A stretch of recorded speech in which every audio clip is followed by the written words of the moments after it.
आज Doubtnut app download करें। Doubtnut पर अपने सभी गणित, रसायन विज्ञान, भौतिक विज्ञान और जीव विज्ञान के डाउट्स का करो सफाया। बस प्रश्न की फोटो खींचो, एक ही प्रश्न को क्रॉप करो और तुरंत वीडियो सोल्यूशन पाओ। अभी डाउनलोड करें। हेलो स्टूडेंट्स, प्रश्न है ऑक्सी श्वसन में कौन सा चरण प्रवेश द्वार चरण या योजक अभिक्रिया जिसे अंग्रेजी में गेटवे स्टेप लिंक रिएक्शन कहा जाता है कहलाता है। ऑप्शंस हैं ग्लाइकोलाइसिस, एसिटिल कोएंजाइम ए का निर्माण, साइट्रिक अम्ल निर्माण या फिर ईटीएस टर्मिनल ऑक्सीकरण। तो सबसे पहले हम समझ लेते हैं ऑक्सी श्वसन के बारे में। तो यहाँ लिखेंगे हम ऑक्सी श्वसन। ऑक्सीजन की उपस्थिति में होने वाला जो श्वसन है इसे ऑक्सी श्वसन या फिर इसे वायवीय श्वसन कहा जाता है। तो इसमें श्वसनीय क्रियाधारों का जो विघटन है वह ऑक्सीजन की उपस्थिति में होता है। तो ऑक्सी श्वसन जो है इसके चरण होते हैं। तो पहला चरण जो है यह होता है ग्लाइकोलिसिस। तो लिख लेते हैं इसे ग्लाइकोलाइसिस या इसे ग्लाइकोलिसिस कहा जाता है। तो यहाँ लिखेंगे ग्लाइकोलाइसिस। अब ग्लाइकोलाइसिस की यदि बात करें तो ग्लाइकोलाइसिस ऐसा उपापचयी पथ है जिसके लिए ऑक्सीजन की आवश्यकता नहीं होती है। तो हम यहाँ लिख लेते हैं ग्लाइकोलिसिस के लिए ऑक्सीजन की आवश्यकता नहीं है। तो यहाँ हम लिखेंगे ऑक्सीजन या O2 की आवश्यकता। ऑक्सीजन की आवश्यकता जो है आवश्यकता नहीं होती। तो यहाँ लिख लेते हैं नहीं होती। और ग्लाइकोलिसिस जो है यह ऑक्सी और अनोक्सी श्वसन दोनों का साझा पथ होता है, दोनों में ही यह पाया जाता है।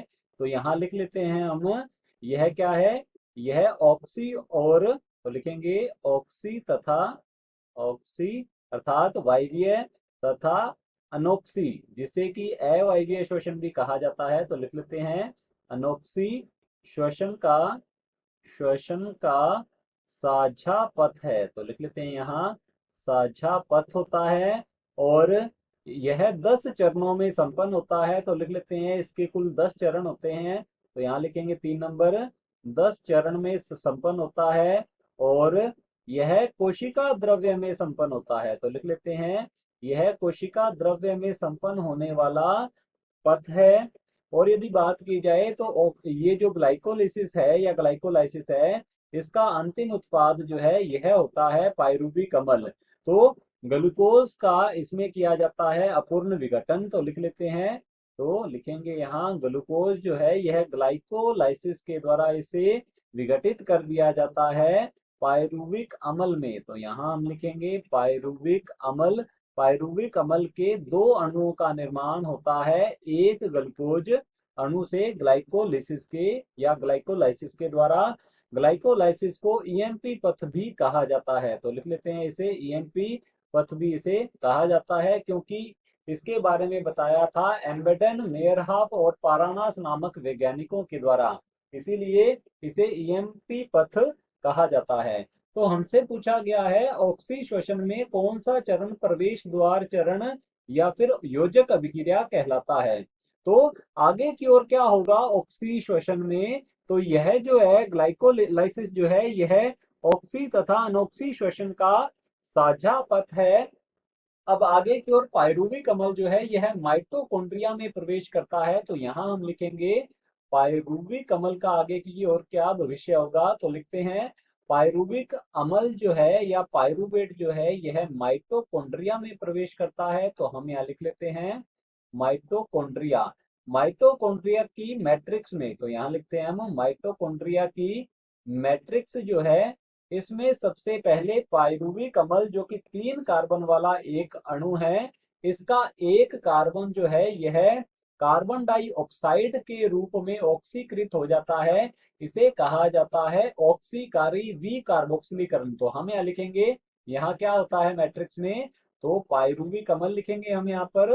पायरुविक अम्ल जो है इसका एक कार्बन जो है कार्बन डाइऑक्साइड के रूप में ऑक्सीकृत होकर विमुक्त हो जाता है।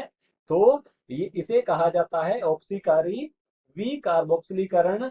और फिर पायरुविक डिहाइड्रोजिनेज एंजाइम की उपस्थिति में इसका होता है हम कह सकते हैं कि यहाँ होगा ऑक्सीकरण और तब यह कोएंजाइम ए के साथ मिलकर, तो यहाँ लिख लेते हैं कोएंजाइम ए के साथ मिलकर ऑक्सीकरण के बाद कोएंजाइम ए के साथ जुड़कर संयुक्त होकर यह एसिटिल कोएंजाइम ए का निर्माण करता है। तो लिख लेते हैं, यह एसिटिल कोएंजाइम ए का निर्माण करेगा। इस अभिक्रिया को, इस स्टेप को कहा जाता है, इस चरण को कहा जाता है एसिटिल कोएंजाइम ए का निर्माण। तो इस पथ को क्या कहेंगे, इस ये जो अभिक्रिया है इसे कहा जाता है, इस चरण को कहा जाता है एसिटिल कोएंजाइम ए का निर्माण। तो लिख लेते हैं कोएंजाइम ए का निर्माण। और यही जो पथ है, यही अभिक्रिया जो है योजक अभिक्रिया के नाम से जानी जाती है, जो कि ग्लाइकोलाइसिस को आगे की ओर जोड़ती है क्रेब्स चक्र से। तो देख लेते हैं ऑप्शंस की ओर। ऑप्शन ए दिया है ग्लाइकोलाइसिस। तो ग्लाइकोलाइसिस जो है यह ऑक्सी और अनॉक्सी श्वसन दोनों का साझा पथ होता है। तो ग्लाइकोलाइसिस जो है यह योजक अभिक्रिया नहीं है। तो ये हमारा ऑप्शन जो है गलत होगा। ऑप्शन बी दिया गया है एसिटिल कोएंजाइम ए का निर्माण। तो हमारा ऑप्शन बी जो है बिल्कुल सही उत्तर है। एसिटिल कोएंजाइम ए के निर्माण के द्वारा ही जो ऑक्सी श्वसन की अभिक्रियाएं हैं, ऑक्सी श्वसन का जो पथ है, उपापचयी पथ है, उसकी शुरुआत होती है। तो ऑप्शन बी जो है बिल्कुल सही उत्तर है। ऑप्शन सी दिया गया है साइट्रिक अम्ल निर्माण। तो अब साइट्रिक अम्ल का निर्माण जो है, या इसे सिट्रिक अम्ल भी कहा जाता है, इसका निर्माण क्रेब्स चक्र में होता है। यह क्रेब्स चक्र का प्रथम स्थायी उत्पाद होता है। तो क्रेब्स चक्र को शुरू करने के लिए एसिटिल कोएंजाइम ए की आवश्यकता होती है। तो एसिटिल कोएंजाइम ए जो है यह ऑक्सैलो एसिटिक अम्ल के साथ जुड़कर क्रेब्स चक्र की शुरुआत करता है। तो ये हमारा ऑप्शन जो है गलत होगा। ऑप्शन हमारे पास डी दिया गया है एटीएस टर्मिनल ऑक्सीकरण। तो यह बिल्कुल अंत में होने वाली जो अभिक्रिया है, एक प्रकार से हम कह सकते हैं कि ऑक्सी श्वसन में बिल्कुल अंत में ईटीएस टर्मिनल ऑक्सीकरण होता है। तो ये भी हमारा ऑप्शन जो है गलत होगा। ऑप्शन बी जो है बिल्कुल सही उत्तर है। कक्षा 6वीं से 12वीं से लेकर नीट, IIT, JEE वो एडवांस के लेवल तक 1 करोड़ से ज्यादा छात्रों का भरोसा।